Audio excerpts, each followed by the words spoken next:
truc par rapport aux élections. Vous savez bien qu'il y a des élections en ce moment pour Trump, et puis que ça, à la télé, on vous dit pas la vérité, hein, on vous dit pas que c'est une bonne affaire. Alors il y a plein de gens qui disent oui, ce connard, ceci, cela. Arrêtez de faire ça parce que sans lui, on était mort. Hein.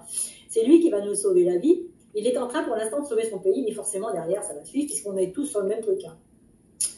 Alors je vais vous expliquer ce qui s'est passé. Je ne sais pas si vous êtes au courant qu'en 1776, ils étaient gérés par une constitution. Est-ce que, répondez-moi vite, si des gens sont au courant de ce qui se passe en ce moment, quand Trump il dit qu'il veut redonner le pouvoir au peuple, pour le peuple, par le peuple, avec le peuple, c'était le cas en 1776, ils étaient sous une constitution gérée par une personne qui est un représentant de la constitution.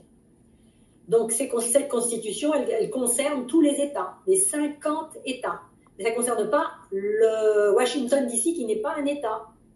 Alors ce qui s'est passé, c'est qu'en 1874, je crois, parce que c'est toujours de tête, hein, mais il faut vérifier. Mais je crois que c'est ça. En 1874, après les guerres de sécession, il n'y avait plus d'argent en Amérique, donc ils ont demandé de l'aide à la cour d'Angleterre, qui a accepté sous condition que Washington DC lui appartienne le temps que le remboursement de la dette soit fait. Et donc, ça veut dire qu'il y a eu une société, une corporation qui a été créée dans la Constitution. Et quand vous élisez un président, ce qui était le cas là en 2016, 2020 et 2024, eh bien vous élisez pas quelqu'un qui va gérer la Constitution derrière les États, vous gérez en fait c'est que pour le milieu, pour l'État qui n'est pas un État, pour Washington DC. Mais ce que Trump a fait en 2020, juste avant de redonner soi-disant son poste à Biden, c'est qu'il a tout remis sous le régime de la Constitution en déclarant, je pense, c'était la loi martiale, parce que du coup, lui, il reste le commandant en chef de la Constitution, il donne ses ordres aux militaires, donc c'est le militaire qui dirige en fait. C'était la loi martiale, mais on ne l'a pas su. Et donc, le pantin, eh ben, lui, il dirigeait quoi? Washington DC tout seul, comme ça. Alors qu'il n'était même pas dedans, parce qu'il avait interdit l'entrée. Donc, c'est toute une grosse salade. C'est pour ça que là, l'investiture demain, ben, oui, si tu veux, mais c'est l'investiture juste de Washington DC, pas du reste. Lui, il est revenu à la Constitution début janvier ou fin décembre, je ne sais plus.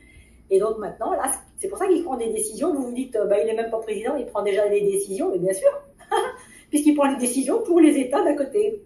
Et il est déjà en train de tout mettre en place, et forcément, il défend son pays, puis il commence à mettre des directives qui seront bonnes pour le pays, c'est-à-dire fermer les frontières, se dépatouiller de tout ce qui nous bloquait, empêcher de bloquer aussi les informations, ça la censure, vous savez, obligé de faire ça. C'est pour ça que Elon Musk, bah, déjà, il rachète TikTok, bah, il va même peut-être racheter Facebook. Puis t'as l'autre de la Silicon Valley, là, Zuckerberg, qui commence à s'affoler, puis qui se disent, oh, ça commence à puer, là. Peut-être falloir que j'aille faire un peu le lèche-cul, malgré que c'est plus lui depuis longtemps, mais c'est un film. Je vous dis, vous êtes dans un film où vous avez d'un côté cette ligne de temps qui a déjà eu lieu, je vous ai dit, c'est le bug, et de l'autre côté, celle qu'on est en train de réparer en ce moment. Puis comme vous voyez les deux, tout est mélangé, vous n'y comprenez rien. Et comme on vous a dit, on ne touchera pas un seul de vos cheveux, c'est normal, puisque ce que je vous ai dit l'autre jour, c'est que les gens qui sont sur le film, ils ne sont en réalité pas là. Les seuls qui sont là, ce sont vous, les volontaires.